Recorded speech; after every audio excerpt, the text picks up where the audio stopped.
हाँ या मैं ना? जवाब दूंगी आपको। बोलिए। एक महिला होने के नाते मैं क्या पहनूं, कैसे पहनूं, किसके सामने पर्दा करूं, सिर पर पल्ला रखूं, ये मजहब में लिखा है या ना करूं, हिंदू धर्म में नहीं इससे कोई लिखा फर्क है, नहीं इस्लाम पड़ता में लिखा है अगर वो लड़की कि अपना कैसे मजहब- हिजाब रहना तो आप ये पड़ेगा, कह बोलो रहे हाँ हैं- या ना? तो सुधांशु पता जी नहीं आप है ये वो। कह रहे हैं कि अगर उसने अपना नहीं, मजहब उसमें मान लिखा के, है, अगर उसमें उसने लिखा है। अपना मजहब मानकर नकाब पहना तो आप उसका नकाब उठाड़ देंगे। एक मिनट। ये कह रहे हैं ना, आप? ये कह रहे हैं एक मिनट, आप? सुनिए। आप लड़की का नकाब उठाने को सही कह रहे हैं। अब मैं एक और विषय पे आना कर रहे हैं, चाहता हूं। क्या एक और विषय पे आना चाहता हूं। एक और विषय पे आना चाहता हूं। एक और विषय पे आना वोट चाहता हूं। डालने 2026 में बात कर रहे हैं। वोट डालने अब जाएंगे इस नकाब हटाना पड़ता है। चलिए, कुलदीप सिंह चलिए सेंगर, मैं आगे बढ़ना चाहता हूं। राहुल नहीं, मैं आगे बढ़ना चाहता हूं। गांधी, अगला एक बड़ा विषय ये 2026 में लोग हैं। 2026 में एक औरत का नकाब उतारने को ये सही मान रहे हैं, मैं एक ये सेकंड मानसिकता पॉज करना है। चाहता हूं दोनों को। 2026 में एक और बड़ा मुद्दा जो उठा है, एक सेकंड, एक और बड़ा नहीं नहीं सुप्रिया जी, टाइम हाँ झुंझला ये गलत है, ये गलत है, ये गलत है सबको। पानी पीछे नहीं गलत है सुप्रिया जी, क्या तरीका है? नहीं गलत है ये ना अशोक गलत है। गहलोत पे एक जवाब सेकंड, है, एक सेकंड, मैं पॉज करना चाहूंगा, मैं पॉज करना चाहूंगा आप दोनों को, मैं पॉज करना चाहूंगा आप दोनों को। हिजाब हटाया जाता है, मैं पॉज जब करना आप चाहता हूं वोट दोनों डालने को। जाते हैं हिजाब हटाना पड़ता है, सुधांशु जब जी, आप तो पासपोर्ट के लिए मुख्यमंत्री जाते हैं खींचेगा वोट हिजाब। हटाना पड़ता ये है। कह रहे हैं मुख्यमंत्री मगर खींचेगा आप ये हिजाब। कह रहे हैं। नहीं और आप मंत्री कहेगा अब आप उंगली दोनों नहीं लगाने रुक की रहे। बात करेगा, नहीं नहीं सुप्रिया जी जाता। प्लीज, अशोक गहलोत की आलोचना की क्या मुझे दिखा दीजिए। मुझे अब इंटरव्यू करना पड़ेगा, मुझे अब इंटरव्यू करना पड़ेगा। एक सेकंड, ढंग की एक बात सेकंड, करिए। मुझे इंटरव्यू करना पड़ेगा। ये मंच है, क्या कॉन्क्लेव है, तरीका है let's not make it into a debate. एक सेकंड, 2026 में 2000 एक सेकंड, एक मिनट, और ये मास्टर क्लास एक नहीं है, मिनट, ये अशोक मास्टर क्लास नहीं है। गहलोत की ये माफी दिखा दे, मैं माफी मांगने नहीं, बात करता हूं। दिखाइए माफी, अब छोड़ दीजिए। बोलिए अशोक गहलोत की माफी। वो मुद्दा खत्म करते हैं, वो मुद्दा खत्म करते हैं, वो मुद्दा करते हैं। You have agreed to disagree, you have agreed to disagree. 2026 का चुनाव अब आ रहा है, 2026 में अहम चुनाव आ रहे हैं। Let's move on, let's move on. अब बहुत टाइम दे दिया। 2026 आप जवाब दे देंगे, So मैं convenient सवाल for तो a man to say सवाल- move on.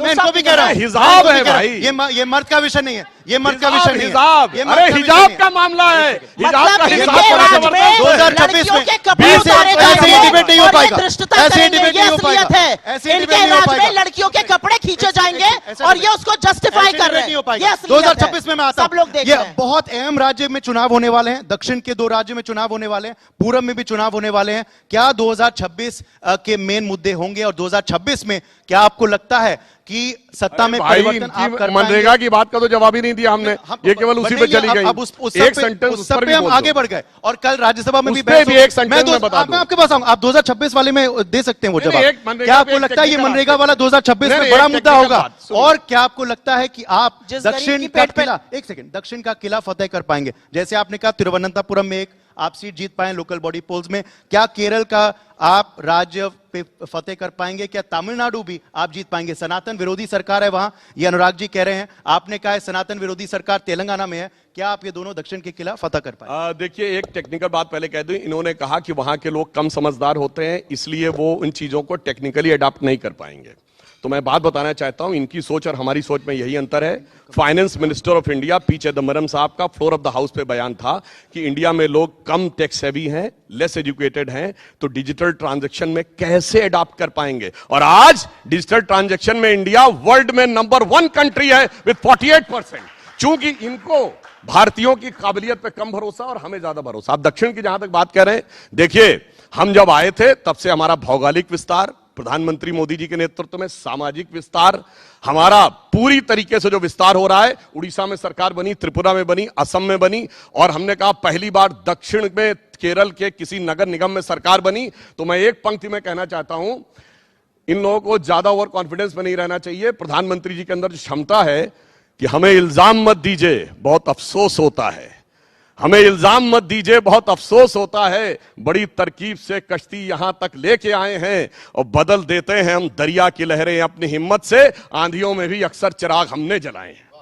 वाह, ऐसे तो चिराग जलाने का वक्त आ गया क्या बीजेपी का? और क्या आपको लगता है इस बार सनातन का विषय भी हावी होगा? तेलंगाना जैसे उठा रहे हैं तेलंगाना और तमिलनाडु के बारे में, क्या ये इतने मुद्दा चिराग केरल जला में दिए। उठ पाएगा या नहीं? मैं छोटे छोटे मुद्दों से ही बता देती हूँ कितने चिराग जले। इतने चिराग जल गए कि पूरा दिल्ली खास रहा है और प्रधानमंत्री झोला उठा के जॉर्डन घूम रहे हैं। खूब चिराग जल रहे हैं। अभी आए थे मंत्री जी, एक चीज का जवाब नहीं दे पाए। इतने चिराग जला दिए, इतने चिराग जला दिए भाजपा ने कि जब मुख्यमंत्री थे तो कहते थे जैसे जैसे रुपया गिरता है प्रधानमंत्री की प्रतिष्ठा गिरती है।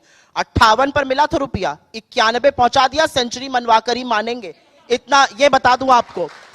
इतना चिराग जला दिया कि महात्मा गांधी की हत्या 3 गोलियों से गोडसे ने करी, चौथी गोली ये मार रहे हैं, मनरेगा को हटाकर एक नया कानून ला रहे हैं, लोगों का अधिकार छीन रहे हैं। इन्होंने कहा तकनीकी रूप की बात करी। भाई आप मुझे सिर्फ एक बात बता दीजिए, 40 बीएलओ की मौत हुई है, उसमें से कुछ ने आत्महत्या करी। मैं यूपी से आती हूं, गोंडा के विपिन यादव ने जहर खा के आत्महत्या करी और करते वक्त कहा मेरे ऊपर प्रेशर था कि पिछड़े वर्ग के लोगों के नाम हटाए जाए, डाइंग डिक्लेरेशन मांगना चाहिए। 40 बीएलओ की मौत हो गई और आपको लगता है कोई दिक्कत ही नहीं है। 2-2 बार यूपी में क्यों डेट बढ़ानी पड़ रही है? मैं उस विषय पर नहीं पढ़ूंगी। 2026 की आप बात कर रहे हैं और 2026 में चाहे वो दक्षिण हो चाहे वो पूर्वोत्तर के राज्य हो जहां पर चुनाव है, बीजेपी को एक बड़ी शिकस्त मिलेगी। और शिकस्त इसलिए मिलेगी क्योंकि लोगों को टेकन फॉर ग्रांटेड करना बंद कर दीजिए। हमने ऑपरेशन सिंदूर किया, हमें अपनी सेना पर पूरा विश्वास था कि उनका शौर्य और पराक्रम तो वो था। कल पृथ्वीराज चौहान ने कुछ और बोला है। पृथ्वीराज चौहान ने कल कुछ और बोला है। बिल्कुल मंत्रमुग्ध होकर सुना था। थोड़ा आपने इतना डिस्टर्बेंस किया है, सारे दर्शकों ने देखा है। मैं तो इस बात पर कहूंगी 1971 में इंदिरा जी के नेतृत्व में हमारी सेना ने पाकिस्तान के 2 टुकड़े करके विश्व का भूगोल बदल दिया। हमारे मोदी जी ने क्या किया? सेना का हाथ पाकिस्तान की गर्दन उमेट रहा है, मोदी जी ने सीज फायर कर लिया और सीज फायर करके डोनाल्ड ट्रंप 61 बार बोल चुका है मैंने सीज फायर कराया, हमारे यहां से चू नहीं निकल रही कि नहीं तुमने नहीं कराया। मैं तो चाहती हूं मेरा प्रधानमंत्री बोले अमेरिका का इसमें कोई हाथ नहीं था। अमेरिका कहता है रूस से तेल मत खरीदो, जी हजूर नहीं खरीदेंगे, तेल खरीदना बंद। अमेरिका कहता है सीज फायर करो, जी हजूर कर लेंगे। अमेरिका जो कहता है दंडवत होकर मोदी जी सुनते हैं। ये देश की आपने फॉरेन पॉलिसी बनाई है, थोड़ी सी आपको शर्म नहीं आती है? आज असलियत यह है कि अमेरिका के इशारों पर मोदी जी काम कर रहे हैं, जो अमेरिका कहता है वो मोदी जी करने की कोशिश कर रहे हैं और उससे हमारी फॉरेन पॉलिसी पूरी तरह से तबाह है। जहां तक 2026 की बात है, लोगों के मुद्दे पर बात होगी, बेरोजगारी पर होगी, वोट चोरी पर होगी, महंगाई पर होगी, आर्थिक असमानता पर होगी। और एक छोटी सी बात कहकर अपनी बात खत्म करूंगी इस पर। गरीब के पेट पर लात मारकर आपको क्या मिल रहा है मोदी जी? अरे दिया तो है अडानी को इतना, कितना और भरिएगा? आज खबर आई और रिपोर्टर्स कलेक्टिव ने बहुत बढ़िया रिपोर्ट निकाल कर दी। गुजरात की सरकार ने केंद्र को लिखा फॉरेस्ट प्लांटेशन अडानी को दीजिए। एक्सपर्ट बॉडी ने कहा कि नहीं ये ठीक नहीं है, ऐसा नहीं होना चाहिए। गुजरात की सरकार ने झूठ लिखकर बोला, उस पर कोई करने को तैयार नहीं है। मोदी जी ने तुरंत साइन किया, लो मेरे मित्र अडानी ये रख लो। जैसे माय फ्रेंड डोनाल्ड है वैसे यहां पर माय फ्रेंड अडानी है। तो ये दोनों पर चूड़ियां कसेंगी, बस देखते जाइए आप 2026 अब राजनीतिक तापमान क्योंकि काफी बढ़ गया था बहस में, अब बहस का अंत है, नया साल का वक्त है, तो पॉजिटिव नोट पे एंड करते हैं और पॉजिटिव शेर से एंड करते हैं। शेरो साइड नहीं साहब, क्या एंड में अगर अब मैं इनसे पहले जैसे मैंने शांति सुना, अगर ये सुने तो मैं बोलूं, नहीं तो अपना भाषण करके जाएं। ये शांति से सुनो। नहीं, मुझे भाषण करने में आपकी परमिशन नहीं चाहिए। नहीं तो आप भाषण कर रही थी, मैंने शांति सुना है। अब सारे दर्शक निर्णय लेंगे कि कौन नहीं बोल रहा। अरे झूठ आपने कितने बोले, अभी एक्सप्लेन कर रहा हूं। इन्होंने सुना, अभी आपको बताता हूं साहब। अब देखिए झूठ तो ये है, अब देने अरे जलेबी नहीं, सुनिए। अब ये बताइए, एआई जनरेटेड वीडियो तो आज इन्होंने जारी किया है। कौन झूठ बोलता है? वो सच्चा वीडियो है कि झूठा वीडियो है? AI generated video. अब देखिए बोलने लगी, मुझे पता है, मुझे बात पता है। चिराग फिर बीच में बोलने लगी, बहुत से लोग देते हैं। अरे नहीं, बहुत लोग देते हैं। फिर चिराग की जहां तक बात है, इनके खानदान के चिराग ने जो आग लगाई है, जो अंधेरा पहुंचाया है, वो पूरे देश को पता है। 140 साल के इतिहास में कांग्रेस सबसे बुरे दौर में है और हमारी पार्टी 73 साल के इतिहास में सबसे ऊंचे दौर में है। आज प्रधानमंत्री जी ने इथोपिया की पार्लियामेंट को संबोधित किया है। 18 देशों की पार्लियामेंट को संबोधित करने वाले, 26 देशों का सर्वोच्च नागरिक सम्मान पाने वाले प्रधानमंत्री श्री नरेंद्र मोदी जी हमारे देश के पहले प्रधानमंत्री बने हैं। इतना ही नहीं, अन्य जहां तक इन्होंने बात कही अडानी की, तो मैं ये भी बात कहना चाहता हूं।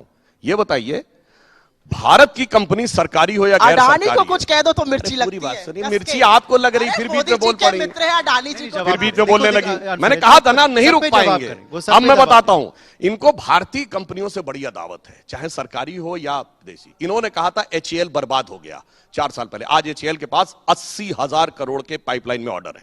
इन्होंने कहा था LIC बर्बाद हो गया, आज LIC के पास 37,000 करोड़ का प्रॉफिट है। इन्होंने कहा था कि स्टेट बैंक ऑफ इंडिया बर्बाद हो गया, स्टेट बैंक ऑफ इंडिया के पास 77,000 करोड़ का प्रॉफिट है, जो प्राइवेट और उसमें सब में मिला के सबसे ज्यादा है। और मगर मैं पूछना चाहता हूं, विदेशी कंपनियों के साथ क्यों खड़े रहते हैं? यूनियन कार्बाइड के एंडरसन को भगाने वाले ये, बोफोर्स के साथ खड़े ये, हॉविट्जर के साथ खड़े ये, बीबीसी के साथ खड़े ये, हिंडनबर्ग के साथ खड़े ये, एक विदेशी कंपनी के खिलाफ कभी उन्होंने मोर्चा खोला हो तो बताइए, मुझे समझ में नहीं आता है। 80 चुटकी 90 ताल विदेश से एक कंपनी बोलती है और यहां पे लोग सुर ताल लगाना शुरू कर देते हैं विदेश की कंपनियों में। और मैं फिर यह भी पूछना चाहता हूं, हिंडनबर्ग ने जिसने अडानी पे आरोप लगाया था उसकी दुकान क्यों बंद हो गई? और मैं पूछना चाहता हूं, ये कहते हैं कि बांग्लादेश में फला जगह ऑर्डर मिला, बांग्लादेश में भारतीय कंपनी, फॉरगेट अबाउट एक्स और वाई कंपनी, वो कैंसिल हुआ, किसके पास गया? अमेरिकन कंपनी के पास। बोलिए, बहुत खुश है। एक शेर से अंत करेंगे, अमेरिकन कंपनी के पास शेर से अंत करेंगे। जितना लंबा आप भी जवाब दे सकती है शेर में। बोले मैं बोलूंगी शेर में इसके बाद। एक शेर I hope you will give me a chance to speak. आप भी शेर में जवाब नहीं, दीजिएगा। मैं जितना इन्होंने बोला वो बोलूंगी। आप मत करिए। एक शेर में आप I जवाब will नहीं दे not- सकती। No, एक शेर में आप उदय। एक शेर से अंत करेंगे। ये आप मत करिएगा। आपके पास आऊंगा, एक शेर नहीं, से नहीं, अंत इनको फिर बोलने एक शेर दीजिए, एक मैं शेर लास्ट में एक साथी एक शेर कर से नहीं, दूंगा। आपको क्यों हर जगह लास्ट वर्ड की आदत कर दी है एक क्या? साथ ना, यहाँ पे बोलने बोलिए। दीजिए। एक और जो शेर इनके मन मैं को एक उजाला मिनट, निकलने मैं शुरू करती हूँ इनकी पहली बात से। आप शेर नहीं बोलना आपकी बात का चाहेंगे? मैंने जवाब दिया। अरे इन्होंने 2 मिनट भाषण दिया तो 2 मुझे मिनट भी नहीं 2 दिया, भाषण चेक देने करिए, दीजिए। आपसे आधा बोला है मैंने, पूरी सिर्फ सबसे फैक्ट पहले ज्यादा तो बोले। सुधांशु जी बहुत साधु बात, अब हमारा ट्विटर देख रहे हैं, बहुत अच्छी बात है और देखते रहिए, जानकारी मिलेगी, सूचनाएं मिलेंगी और नहीं, आपकी कलई ख्वाबों खुलेगी। में। एआई जनरेटेड वीडियो पे एआई जनरेटेड लिखा है, क्यों मिर्ची लग रही है? क्योंकि अडानी और मोदी जी आपस में बात करते दिख रहे हैं क्या? पहली बात नहीं होता तब इन्होंने AI शुरू जनरेटेड। किया। अरे भाई, आप ही ने मेरे वीडियो का जिक्र किया था तो जवाब जब देना फैक्ट मेरा नहीं होता, काम है। एआई जनरेटेड में ही फिर आपकी जीत चलेगी। एआई चलेगा मनरेगा वाली स्कीम में, लेकिन एआई यहां दिक्कत है। ये सोच लीजिए, ये इन लोग की असलियत है कि मजदूरी करता हुआ किसान एआई करे, लेकिन इनको एआई वीडियो से दिक्कत है। एक मिनट, इन्होंने राहुल गांधी जी का उल्लेख किया। राहुल गांधी जी को कुछ चिराग या कुछ कहा, कुछ राजकुमार कहा। मैं तो आपसे ये पूछना चाहती हूं, वो एक शब्द बोल देते हैं तो काहे सारी की सारी पार्टी, मंत्री तो, प्रवक्ता तो, ट्रोल आर्मी तो सब काम पर लग जाती है? उनकी एक ट्वीट पर प्रेस कॉन्फ्रेंस करने लग जाते हैं। वो राहुल गांधी है, क्योंकि राहुल गांधी साक्ष्यों और सबूतों के साथ आपकी कलई खोलते हैं और देश वोट चोरी के बारे में जानता है। और इन्होंने जो अडानी की बात करी, देखिए अडानी पर बात होगी तो तकलीफ भी होगी। मोदी जी की जान तोते की, ना बोले तब भी राजा की- तकलीफ, बोले तब भी आपको तकलीफ। राजा की जान तोते में, तोता अडानी, तो ये लोग कैसे चुप रहेंगे? ठीक है। अडानी चलिए, के लिए I हर have to नियम, close. हर कानून बदला गया समय- है समय- और अडानी शेर का दोनों नाम ले बोलो। लीजिए समय तो ये समाप्त। लोग ज्यादा परेशान हो ठीक, जाते सुप्रीत हैं। जी, तू समय इधर समाप्त। उधर की बात न कर, ये बता कि कारवा क्यों लुटा, वो नहीं बताएंगे, जलेबी वाह, बनाएंगे, वाह। जलेबी बनाएंगे। चलिए, ये असलियत है। चलिए, आज ये देश जानना चाहता है। फैक्ट और ये शेर असलियत दोनों है। बोल देता हूं। नवंबर 2024 में अरे शेर बोलने अडानी के ऊपर दोनों बात, आप फैक्ट भी जवाब दे दूं। अडानी को लेकर यूएस अटॉर्नी अडानी ब्रायन का दर पीस ने, देखिए। सुनिए तो, निकल जो नहीं रहा है वो रिपोर्ट कांटा। सबमिट की थी, ऐसा आप पूरी बात बारह सुनिए। कांटा अरे अडानी अभी सब का कि सामने निकल आएगा, नहीं रहा है। देखिए लगातार डिस्टर्ब कर रही है तो किन किन अडानी सरकारों, पर नहीं डिस्टर्ब अरे करूंगी, अडानी चलिए, पे इसकी हाँ, रियायत अब सुनिए, देंगे आपको। अभी सुनिए, उसके बाद दिल धक से नाम हो जब जाएगा। देखिए अडानी अडानी अब सुनिए, अडानी बोलने- अडानी, बोलने दीजिए, बोलने देखिए, अडानी पर नहीं बोले बीच तो में मोदी जी डिस्टर्ब, गुस्सा हो बीच में जाएंगे। Disturb, anybody can see, Modi ji को कहा, बीच में ये unfair है, डिस्टर्ब, ये मोदी जी unfair है, को ये कहा बीच तो में नहीं बोले। डिस्टर्ब। अडानी अब जी के सुनिए। नाम नहीं, पर। ये unfair है, अब मोदी सुनिए। जी को कहा अब नहीं सुनिए। बोले, अडानी unfair। जी बर्दाश्त ये नहीं unfair। है। अब सुनिए, ये किन होती है सरकारों स्वामित्व। के ऊपर पैसा लेने का आरोप लगा? आंध्रा कांग्रेस की सरकार थी, तेलंगाना कांग्रेस की सरकार, तमिलनाडु डीएमके की सरकार। भैया अरे अडानी से जिसके पैसा ले हवाई रहे थे, जहाज ये तो पे उन्होंने, घूमकर यहाँ हाथ हिला रहे हैं। नहीं, पर ये गलत तो नहीं है, उसको ये चल गलत तो रहे नहीं है, हैं। जो क्या कह रहे गलत गलत है? बोलो ना, तुम्हारे टेंडरिंग चीफ मिनिस्टर ने कराइए। पैसा दिया ओके, है कि नहीं? ओके, चलिए इस बात को खत्म नीति एक आयोग शेर कहेगा हो आप जाए, नियम एक शेर बदल हो जाए, देंगे। एक शेर हो जाए, नहीं, एक शेर कह के नीति आयोग समाप्त कहेगा कर आप देते नियम हैं। बदल देंगे। ये चलते रहेगा, करते हैं। ये हम कल दोबारा आपको बहस महिलाओं के करवाएंगे, मुद्दे कल हम से दोबारा दिक्कत बहस है। करवाएंगे। चलिए एक आपको शेर, उसको एक लाइन, रास्ते देना है, एक शेर, क्यों भाई, एक ये शेर, क्या एक बात शेर, है? एक शेर। वो पैरवी तो झूठ की करता चला गया, बस उसका चेहरा उतरता चला गया। मोदी जी के और बारे में बोल दिया, मोदी जी के रंगत बारे समझ बोल में दिया। आई, अरे मगर मोदी जी के आई बारे में देर बोल से। रहे हैं। मोदी जी के बारे में बोल रहे हैं, मोदी जी के बारे में बोल रहे हैं, ये गलत। मोदी जी के बारे में रंगत बोल समझ दिया। में आई, झूठ मगर को आई कहते हो। देर से। सबको पता है झूठ कच्चा कौन था बोलता है। बहुत, रंग मोदी उतरता जी की चला बात कर रहे गया। हैं भैया, मोदी जी और के बारे में बोल रहे हैं, झूठ की मंजिल पैरवी। समझ के बैठ गए, जिस मोदी पे जी की चंद बात लोग, कर रहे हैं। कौन, ऐसा 44, public 52, को झूठा मत 99, कहिए। 3 बार में इतनी सीटें प्रधानमंत्री जीती ना। आपके और हमारे। मंजिल झूठा समझ कह रहे के हैं मोदी बैठ जी को। गए, जिस पे चंद अरे लोग, मोदी जी को झूठा मैं कह ऐसे रहे हैं। कितने ही रास्तों से गुजरता चला गया। वाह वाह वाह मोदी जी वाह को वाह। झूठा चलिए कह रहे हैं। इससे हम अंत करते हैं।